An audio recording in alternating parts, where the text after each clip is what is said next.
આ લોકો એવું કહેતા હોય છે કે કપાસની અંદર તેલ આવે એ તેલ ખવાય. આજે જે લોકો વિદેશની કંપનીઓનું કપાસિયા તેલ જે સમજીને ખાતા હોય તો આ કપાસ નાખ્યો છે અંદર, અને કપાસનું તેલ જે આપણે ઘરે જ તિરુપતિ સોયાબીન કે કોઈ પણ કંપનીનું તેલ ખાતા હોય એ તેલ એકદમ વ્હાઈટ પાણી જેવું આવે છે. અને આ કપાસ જે કરે છે, જુઓ આ કલર બતાવે ભાઈ, આ કંકુ જેવો કલર.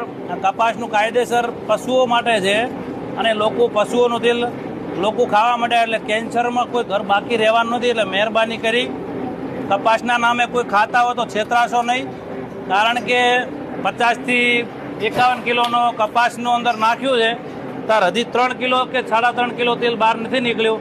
કપાસની અંદર 10% તેલ આવે છે, એટલે 20 કિલોની અંદર 2 કિલો તેલ નીકળતું હોય તો આપણને જે 1500માં અને 1600માં જે કપાસિયાના નામે જે ડબ્બા વાપરતા હોય તો એ બધું તમામ વિદેશથી મલેશિયા